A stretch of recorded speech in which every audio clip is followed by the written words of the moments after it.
আল্লাহর নবী বিশ্ব নবী রাহমাতুল লিল আলামিন বলেন, মান সামা রমাদানা সুম্মা আতবাহু সিত্তাম মিন শাওয়ালিন কানা কাসিয়ামিদ দাহরি কুল্লি।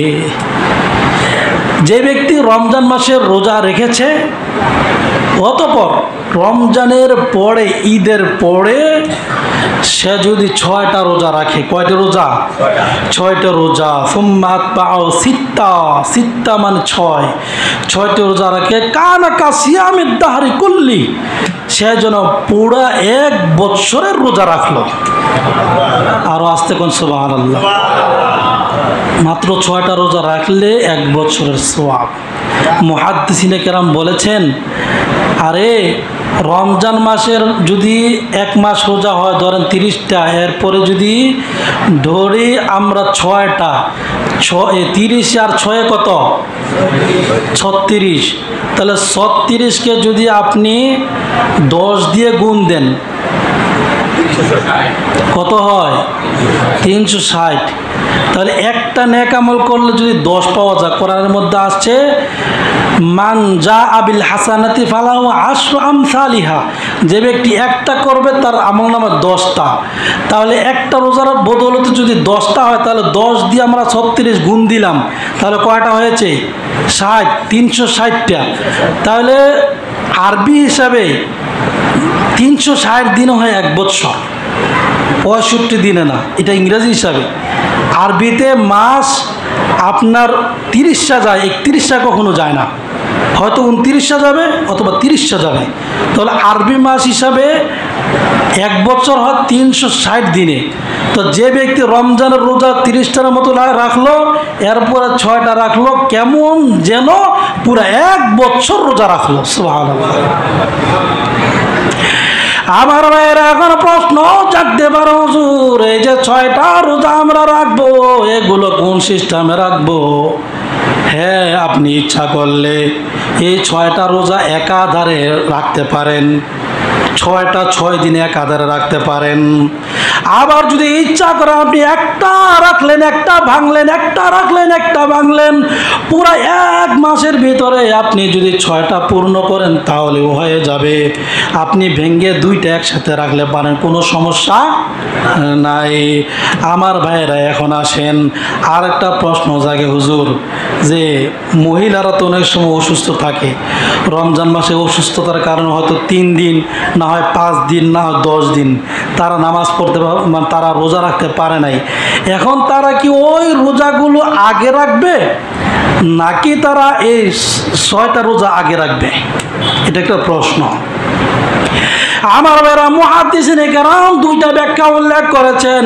এর মধ্যে 1 নম্বর ব্যাখ্যা হলো, আল্লাহর নবী সাল্লাল্লাহু আলাইহি সাল্লাম যেহেতু বলেছেন মান সামা রমাদানা, যে ব্যক্তি রমজান মাসের রোজা রাখবে তারপরে 6টা রোজা রাখবে, তাহলে রমজান মাসের রোজাগুলো পূর্ণ আগে করতে হবে, এরপরে 6টা রোজা।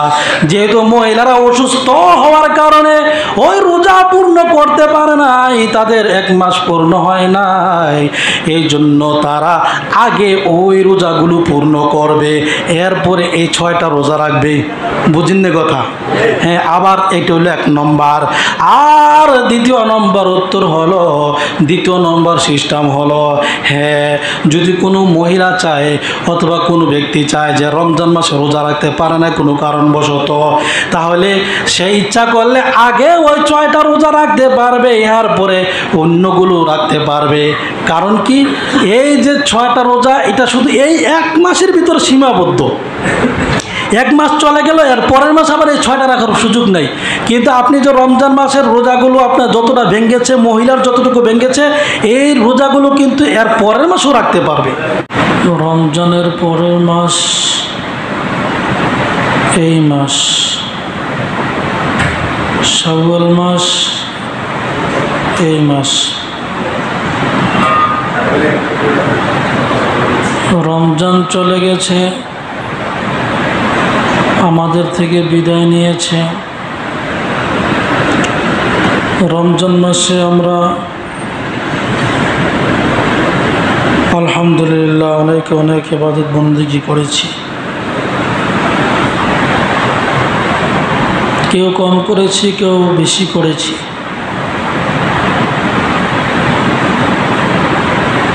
যে যেই আমল করেছি আল্লাহ পাক যেন আমাদের সকলের আমলগুলোকে কবুল করেন, বলেন আমিন। এখন যে শাওয়াল মাস, এই শাওয়াল মাসেও আমাদের কিছু কাজ আছে,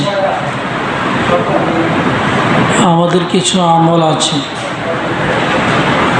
রমজানের পরেও আমাদের আমল কিন্তু একেবারেই বন্ধ হয়ে যায় না। এমনটি না যে রমজান চলে গেছে, আল্লাহর হুকুমও চলে গেছে, আল্লাহর ইবাদতের দরকার নাই, এখন শুধু খাবো আর ঘুমাবো, যেভাবে ইচ্ছা সেভাবে চলবো। আসলে কি বিষয়টা এমন না। আজ আমরা পবিত্র রমজান থেকে কিছু শিক্ষা, সেই শিক্ষাগুলো আমরা বোঝার চেষ্টা করব, তা থেকে আমাদের আমলের কিছু খোঁজার চেষ্টা করব। রমজান মাস আমাদেরকে কিছু গিফট দিয়ে গেছেন, কিছু উপহার দিয়ে গিয়েছেন, কিছু শিক্ষা আমাদেরকে দিয়ে গেছেন। সেই শিক্ষাগুলো আমরা গ্রহণ করে পুরা বৎসর সেই অনুযায়ী চলার চেষ্টা করতে হবে। তো আমরা ইনশাল্লাহ মনোযোগ দিয়ে কথাগুলো শোনার চেষ্টা করব। যা কিছু বলবো আমিও যেন আমল করতে পারি তৌফিক চাই আল্লাহর দরবারে, আমিন।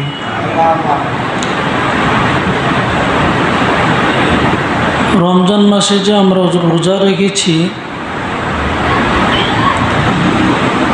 সেই রমজান মাস রোজা রাখার পরে আমাদের একটা বড় শিক্ষা আছে, সেই শিক্ষাটা আমরা পাই। সেই শিক্ষাটি হচ্ছে খিদা লাগা। ক্ষুধা লাগলে যে কষ্ট, এই কষ্টটা অনুভব করা, অনুভব করে এখান থেকে আমাদের কি শিক্ষা।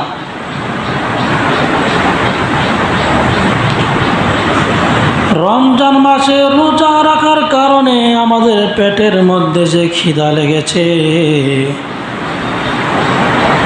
খিদা লাগার পরও আমরা আল্লাহ রব্বুল আলামিনের হুকুম পালন করতে যাইয়া যে কোনো সময় আমরা ভাঙ্গি নাই। ইফতারের সময় ভেঙ্গেছি, ইফতার করেছি, কিন্তু এই যে একটা খিদা লেগেছিল রমজান মাসে, এখান থেকে আমাদের যে শিক্ষা সেটা হলো রমজানের পরেও যদি কোনো ব্যক্তিকে আমরা ক্ষিধার্ত পাই, কোনো ভিক্ষুক পাই যে নাকি খাবার পায় না, খাবারের অভাবে দিন কাটায়, এক বেলা খাইলে আরেক বেলা খায় না, উপবাস থাকতে হয়। এই ধরনের যত উপবাস থাকা এরকম মানুষ আছে, অসহায় মানুষ আছে, গরিব মানুষ আছে গো, তাদের দিকে আমাদের লক্ষ্য করা উচিত। বোঝা উচিত যে ক্ষুধা লাগলে কত কষ্ট হয়। তারা গরিব হওয়ার কারণে তারা সময় মতো খাবার খেতে পারে না, ঠিকভাবে বাজার করতে পারে না। এই জন্য তাদের দিকে তাকানোর দরকার, তাদেরকে সাহায্য সহযোগিতা করার দরকার। যাদের নাকি জ্ঞান আছে, সুস্থ মস্তিষ্ক আছে, তারা অবশ্যই রোজা থেকে একটা শিক্ষা গ্রহণ করে, ঠিক কিনা বলেন? আমার ভাইয়েরা,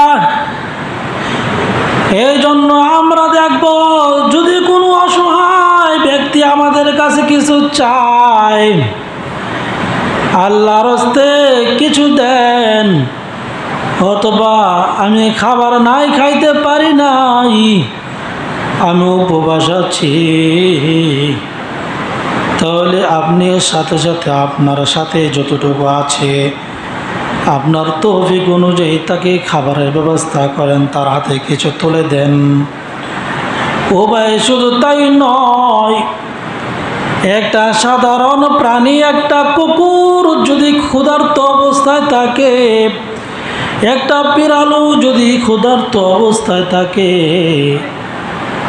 আমাদের রমজানের রোজা রাখা, ওই যে ক্ষুধা লেগেছে, ওই কুকুর অথবা বিড়াল, ওই ধরনের যে প্রাণী আছে, গরু ছাগল আছে, তাদের খিদা রাখলে যে একটা কষ্ট অনুভব হবে, তারা যে কষ্ট পাবে, এই জিনিসটা শিক্ষা গ্রহণ করে তাদের দিকে পর্যন্ত আমাদের লক্ষ্য করা, এটা হলো রমজানের রোজা থেকে একটা শিক্ষা।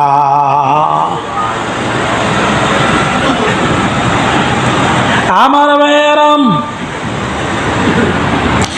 এই জন্য কোনো ভিক্ষুক যদি আসে, ক্ষুধার্ত ব্যক্তি যদি আমাদের কাছে চায়, কখনো আমরা ফিরাইয়া দিব না, তাড়াইয়া দিব না, তাকে ধমক দিয়ে ফিরাই দিব না। আল্লাহ রাব্বুল আলামিন বলেন, ইলা ফালা তানহার, তোমরা ভিক্ষুককে ধমক দিয়ে তাড়াইয়া দিও না। কখনো কোনো ভিক্ষুককে তাড়ানো যাবে না, আর খারাপ ব্যবহার করা তো দূরের কথা।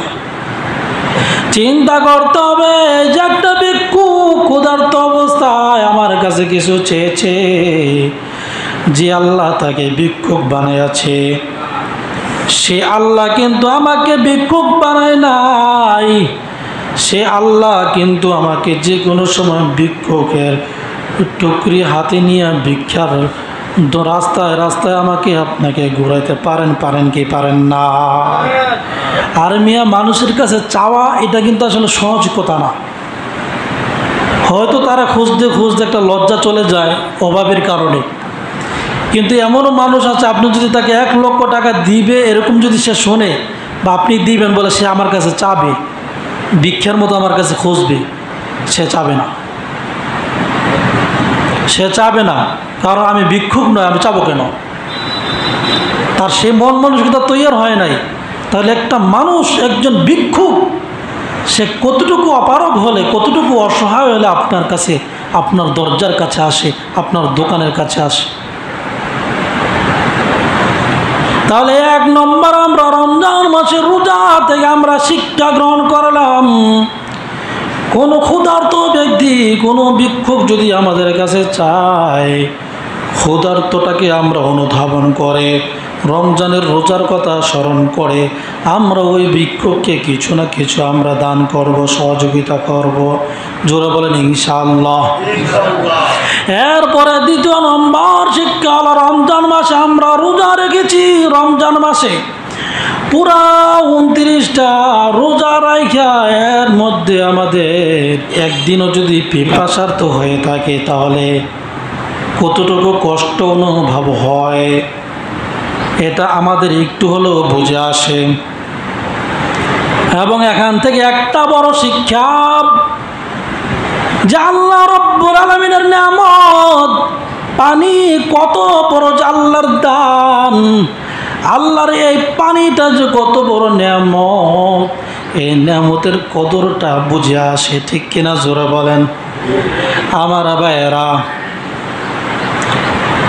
হযরতে খলিফা হারুনুর রশিদ রহমাতুল্লাহ আলাইহি, তিনি একজন বাদশা ছিলেন, আমিরুল মুমিনিন ছিলেন, খলিফাতুল মুসলিমিন। হযরতে হারুনুর রশিদ রহমাতুল্লাহ আলাইহি তিনি এক সময় পানি নিয়েছেন গ্লাসের মধ্যে পানি পান করার জন্য। তখন একজন বাহলুল নামক একজন ব্যক্তি ছিল। ওই বাহলুল নামক ব্যক্তির বাদশা হারুনুর রশিদ রহমাতুল্লাহ আলাইহিকে বললেন, আমিরুল মুমিনিন একটু থামেন, পানি পান করেন না। থামছে। থামার পরে বলতেছে, আমি আপনাকে একটা প্রশ্ন করব, এরপর আপনি পান করেন, কোনো সমস্যা নাই। আচ্ছা ঠিক আছে, বলো কি হয়েছে, কি প্রশ্ন করবা করো। তখন ওই বাহলুল রহমাতুল্লাহ আলাইহি ডাক দিয়ে বলতেছে, বাদশাহ, ও আমিরুল মুমিনিন, আপনি যদি কোনো এমন একটি মাঠের মধ্যে থাকেন, এমন একটি ময়দানের মধ্যে থাকেন, যে মাঠে যে ময়দানে গরম আর গরম রৌদ্র করতেছে, পানি পিপাসায় আপনি কাতর হয়ে গেছেন, পানি পানি করতেছেন, যদি পানি ওই মুহূর্তে আপনাকে দেওয়া না হয়, আপনি যদি পানি না পান তাহলে আপনি মারা যাবেন। আপনি বলেন তো, ওই অবস্থার মধ্যে যদি আপনার কাছে পানি আনা হয়, আইনা বলা হয় এখন আপনাকে পানি দিব, আপনি কি দেবেন এর বিনিময়ে? তখন ওই খলিফাতুল মুসলিমিন হারুনুর রশিদ রহমাতুল্লাহ আলাইহি ডাক দিয়ে বলতেছেন, যদি আমি একেবারে মরণাপন্ন হই আর যদি সে না দিতে চায়, দরকার হয় আমার যে জায়গা সম্পত্তি আছে সব কিছু দিয়ে হলেও আমি মরতে চাই না, তার থেকে আমি ওই পানি কিনে আমি পানি পান করতে চাই।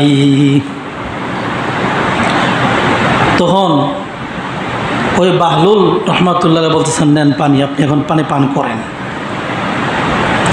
ডাক দিয়ে বলতেছে, পানি পান করার পরে, ও বাদশাহ, ও বাদশাহ হারুনুর রশিদ, যেই পানি আপনি এক গ্লাস পানি পান করার জন্য আপনার দুনিয়ার যত সম্পদ আছে সব সম্পত্তি পর্যন্ত দিয়ে দিতে রাজি হয়ে যাবেন, তাহলে শুনেন বাদশাহ, আল্লাহ রব্বুল আলামিনের পক্ষ থেকে যে নেয়ামত পানি, এই পানি এই বয়স পর্যন্ত আপনি কত গ্লাস পানি পান করেছেন আপনি কি বলতে পারেন? কয় না।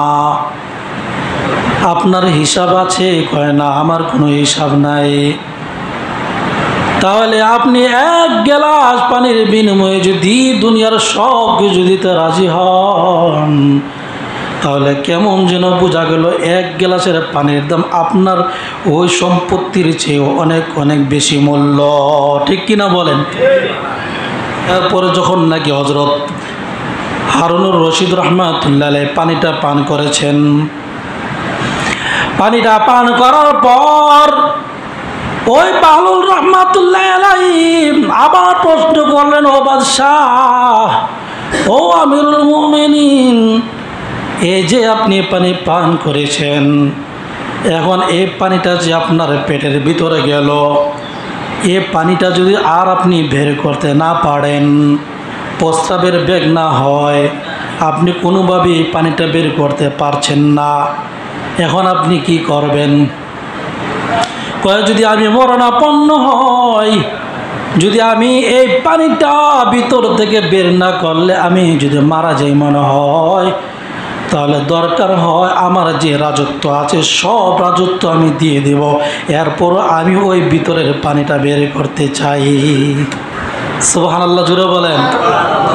আমার ভাইরা, তাহলে চিন্তা করে দেখেন না ভাই, এক গ্লাস পানির দাম কত, পানিটা আবার ভিতর থেকে বের করার দামটা কত। আমার ভাইরা, রমজান মাসে যে রোজা রেখেছে, রোজা রাখার পরে ওই রমজানের রোজা থেকে যদি একদিনও যদি পিপাসার্থ হয়ে থাকি, তাহলে এখান থেকে একটা প্রধান শিক্ষা হলো আল্লাহ রব্বুল আলামিনের নিয়ামত পানি, এটার যে কত কদর, ঠিক কিনা বলেন? আমার ভাইয়েরা, হযরত বিশ্বনবী মুহাম্মদুর রাসূলুল্লাহ সাল্লাল্লাহু আলাইহি ওয়াসাল্লাম বলেন, হাসরের ময়দানে এমন একজনকে হাজির করা হবে আল্লাহ রব্বুল আলামিনের দরবারে। আল্লাহ রব্বুল আলামিন ওই লোককে জিজ্ঞাসা করবেন, ও বান্দা, আমি যে তোমাকে অনেক নেয়ামত দান করেছি, তার কৃতজ্ঞতা কি তুমি আদায় করেছ? তখন ওই বান্দা ডাক দিয়ে বলবে, আল্লাহ গো, হ্যাঁ আমি কৃতজ্ঞতা আদায় করেছি। আল্লাহ তুমি আমাকে 500 বৎসর হায়াত দান করেছ। আল্লাহ আমি 500 বৎসর পর্যন্ত আমি তোমার ইবাদত করেছি। আল্লাহ রাব্বুল আলামিন ওই সময় তার এমন একটা তৃষ্ণার্ত লাগাই দিবেন হাসরের ময়দানে, পিপাসা কাতর হয়ে যাবে। তখন আল্লাহ রাব্বুল আলামিনের পক্ষ থেকে একজন ফেরেশতা আগমন করবে, তার সামনে দিয়ে পানি, ঠান্ডা পানি নিয়ে যাবে, কিন্তু তাকে দিবে না, তাকে দিবে না। কিন্তু সে তো এমন পিপাসার্ত, পানি পানি করতেছে, পানি। আমার ভাইয়েরা, কিন্তু দেখা যাবে পানি না পাইয়া তার সাথে চুক্তি করবে, ভাই আমাকে একটু পানি দেন। কয় না, এমনিতে আমি তোমাকে দিব না। কি লাগবে? তোমার নেক আমল দিলে পারো। আচ্ছা ঠিক আছে, তুমি 1 গ্লাস পানি আমাকে দাও, 1 গ্লাস পানি দাও। যে 1 গ্লাস পানি দিলে দিবা, আমি তোমাকে আমার 1 বৎসরের নেক আমল দিয়ে দিব। কয় না, কাম হবে না। দেখা যাবে আরো তৃষ্ণার্ত বেড়ে যাবে, আমি তোমাকে আরো 1 বৎসরের দিব, না কাম হবে না। আরো 1 বৎসরের দিব, না কাম হবে না। এইভাবে বলবে, আমার যে অর্ধ জীবনের নেক আমল আছে, অর্ধ জীবনের নেক আমল দিব, না কাম হবে না। ঠিক আছে, যদি পানি না দাও, আমি যে 500 বছর পর্যন্ত ইবাদত করেছি, ওই পুরা ইবাদতের নেক আমলগুলো আমি তোমাকে দিব, এরপর আমাকে পানির ব্যবস্থা করো। কিন্তু আমার ভাইয়েরা, এই যে পিপাসার কারণে তার জীবনের সব নেক আমল দিয়ে দেওয়ার জন্য বাধ্য থাকতেছে। ওই সময় আল্লাহ রাব্বুল আলামিন একটা গায়েব থেকে আওয়াজ দিয়ে বলবেন, বান্দা তুমি বলতেছো আমি তোমাকে জিজ্ঞাসা করেছিলাম তুমি আমার নিয়ামত কি আর নিয়ামতের শুকরিয়া কি আদায় করেছো? তুমি বলেছো হ্যাঁ। শুনে রাখো, শুনে রাখো, আমার 1 গ্লাস পানির সমমূল্য তোমার এই 500 ইবাদতের আমল নামাগুলো পর্যন্ত হয় নাই, এটার মূল্য হয় নাই। তাহলে তুমি যে 500 বছর ইবাদত করেছ, তুমি বলো 500 বছর ইবাদত কইরা আমার নিয়ামতের শুকরিয়া আদায় করেছ? না রে বান্দা, তুমি আমার 1 গ্লাস পানির মূল্য পর্যন্ত তুমি দিতে পারো নাই। আমার ভাইয়েরা, এই যে একটা আফসোস করবে, হায় কি করলাম, আল্লাহর সাথে আমি কেন বললাম, আল্লাহ গো আমি তোমার নিয়ামতের আমি হক আদায় করেছি গো আল্লাহ, ও আল্লাহ আমি তোমার নিয়ামতের শুকরিয়া আদায় করতে পারি নাই। আল্লাহ গো, তুমি তোমার দয়া দ্বারা আমাকে তুমি রহম করো, আমাকে মাফ করো। চিন্তা করে দেখেন, আল্লাহর কত নিয়ামত আমরা ভক্ষণ করতেছি, এরপরে যদি আল্লাহর দাসত্ব, আল্লাহর ইবাদত না করি, তাহলে আল্লাহর দরবার কি জবাব দেব? আমার ভাইয়েরা, আমি যে কথা বলতেছিলাম, ওই যে রমজান মাসে রোজা রাখার থেকে 2 নম্বর যে শিক্ষা, যে পিপাসার্থ যদি একদিন হয়ে থাকি, তাহলে ওই পিপাসার্থটা কত কষ্ট লেগেছে, ওই কষ্টটা থেকে আমাদের আল্লাহর নিয়ামত পানির প্রতি একটু হলেও কদর আসবে। ঠিক কিনা জোরে বলেন? যদি সুস্থ মস্তিষ্ক থাকে। আমার মেয়েরা, এরপরে 3 নম্বর, রমজান মাসের মধ্যে আমরা যে রোজা রেখেছি, অনেকগুলো ইবাদত আমরা কেউ করেছি, কেউ কম কেউ বেশি। ও ভাই, রমজান মাসে কোরআনুল কারীম যারা তেলাওয়াত করেছি, খতম করেছি, আবার যারা কোরআনুল কারীম তেলাওয়াত করতে পারি নাই বা কোরআনুল কারীম তেলাওয়াত করতে পারি না, অনেকে হয়তো মোবাইলের মাধ্যমে আমরা শুনেছি। ও ভাই, কিন্তু রমজান মাস চলে গেল, রমজানের পর থেকে গান বাদ্য শোনা শুরু করব, এটা যেন না হয়। রমজান চলে গিয়েছে, ও ভাই, সব সময় রমজানের মতো যদি আপনি খতম দিতে নাও পারেন, যারা কোরআনুল কারীম পড়তে পারেন তাদেরকে আমি বলবো, অন্ততপক্ষে 5 ওয়াক্ত নামাজ আছে, 5 ওয়াক্ত নামাজের পরে 5টা সূরা আছে, ওই সূরাগুলা পড়েন।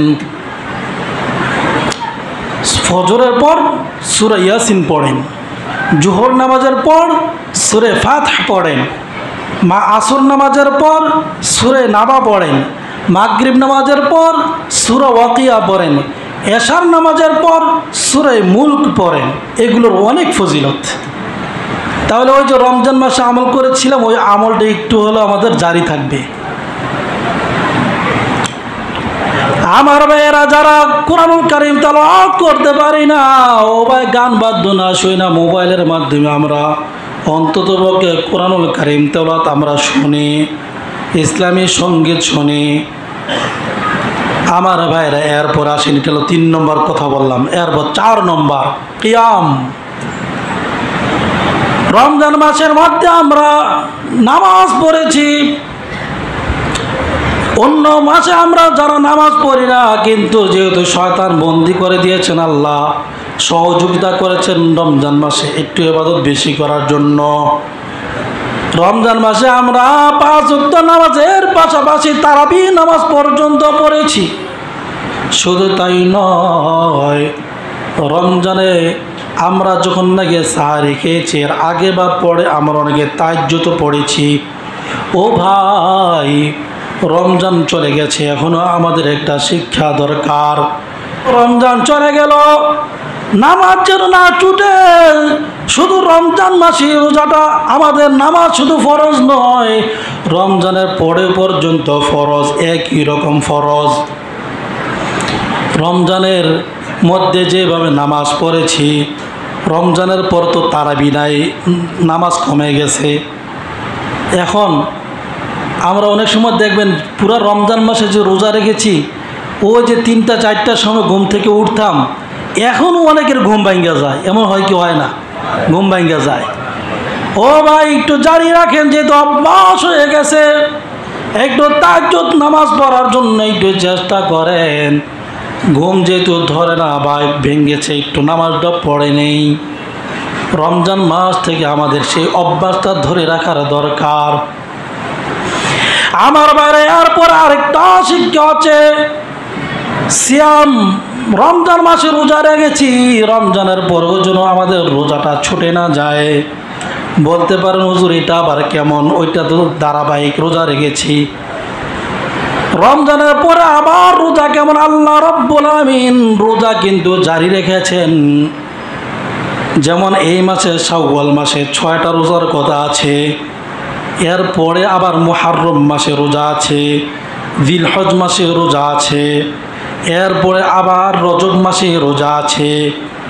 এভাবে বিভিন্ন সময় নফল রোজা, সুন্নত রোজা আল্লাহ রাব্বুল আলামিন জারি রেখেছেন, যেন রমজান মাসের যে রোজা, ওই রোজাটা ধারাবাহিক সেই অভ্যস্তটা যেন ধরে রাখতে পারে।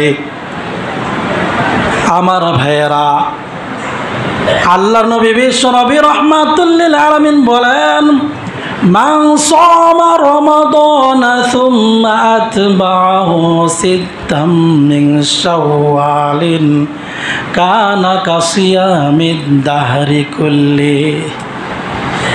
যে ব্যক্তি রমজান মাসের রোজা রেখেছে, অতঃপর রমজানের পরে, ঈদের পরে সে যদি 6টা রোজা রাখে, কয়টা রোজা? 6টা রোজা। সুম্মাত পাও সিত্তা, সিত্তা মানে 6টা রোজা রাখে, কানা কাসিয়ামিদ দাহরি কুল্লি, সে যেন পুরা 1 বৎসরের রোজা রাখলো। আরো আস্তে কোন সুবহানাল্লাহ। মাত্র 6টা রোজা রাখলে 1 বছরের সওয়াব। মুহাদ্দিসিনে কেরাম বলেছেন, আরে রমজান মাসের যদি এক মাস রোজা হয় ধরেন 30টা, এরপরে যদি ধরি আমরা 6টা, 30 আর 6 কত? 36। তাহলে 36কে যদি আপনি 10 দিয়ে গুণ দেন কত হয়? 360। তাহলে একটা নেক আমল করলে যদি 10 পাওয়া যায়, কোরআনের মধ্যে আসছে মান জা আবিল হাসানাতি ফালাহু আশরু আমসালিহা, যে ব্যক্তি একটা করবে তার আমল নামে 10টা। তাহলে একটা রোজার বদৌলতে যদি 10টা হয়, তাহলে 10 দিয়ে আমরা 36 গুণ দিলাম, তাহলে কয়টা হয়েছে? 60, 360টা। তাহলে আরবি হিসাবে 360 দিনও হয় 1 বৎসর, 65 দিনে না, এটা ইংরেজি হিসাবে। আরবিতে মাস আপনার 30টা যায়, 31টা কখনো যায় না, হয়তো 29টা যাবে অথবা 30টা যাবে। তাহলে আরবি মাস হিসাবে 1 বছর হয় 360 দিনে। তো যে ব্যক্তি রমজানের রোজা 30টার মতো রাখলো, এরপরে 6টা রাখলো, কেমন যেন পুরো 1 বছর রোজা রাখলো। সুবহানাল্লাহ। আমার ভাইয়েরা এখন প্রশ্ন জাগতে পারে, হুজুর এই যে 6টা রোজা আমরা রাখবো, এগুলো কোন সিস্টেমে রাখবো? হ্যাঁ, আপনি ইচ্ছা করলে এই 6টা রোজা একাধারে রাখতে পারেন, 6টা 6 দিনে একাধারে রাখতে পারেন। আবার যদি ইচ্ছা করে আপনি একটা রাখলেন, একটা ভাঙলেন, একটা রাখলেন, একটা ভাঙলেন, পুরো 1 মাসের ভিতরে আপনি যদি 6টা পূর্ণ করেন তাহলেও হয়ে যাবে। আপনি ভেঙে 2টা একসাথে রাখলে পারেন, কোনো সমস্যা নাই। আমার ভাইয়েরা এখন আসেন, আর একটা প্রশ্ন জাগে হুজুর, যে মহিলারা তো অনেক সময় অসুস্থ থাকে, রমজান মাসে অসুস্থতার কারণে হয়তো 3 দিন, না হয় 5 দিন, না হয় 10 দিন তারা নামাজ পড়তে মানে তারা রোজা রাখতে পারে নাই। এখন তারা কি ওই রোজাগুলো আগে রাখবে, নাকি তারা এই 6টা রোজা আগে রাখবে? এটা একটা প্রশ্ন। আমার ভাইরা মুহাদ্দিসিনে কেরাম 2টা ব্যাখ্যা উল্লেখ করেছেন।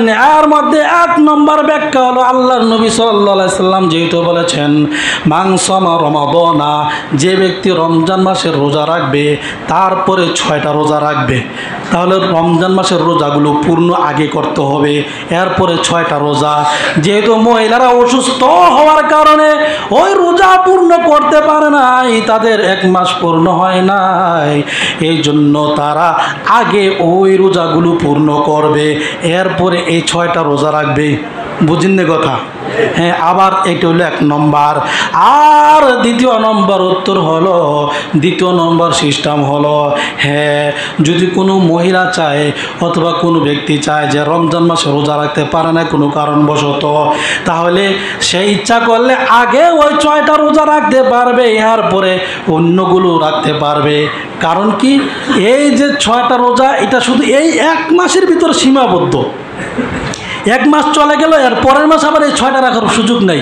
কিন্তু আপনি যে রমজান মাসের রোজাগুলো আপনার যতটা ভেঙেছে, মহিলার যতটুকু ভেঙেছে, এই রোজাগুলো কিন্তু এর পরের মাসও রাখতে পারবে, এই জন্য এটা অনুমতি আছে।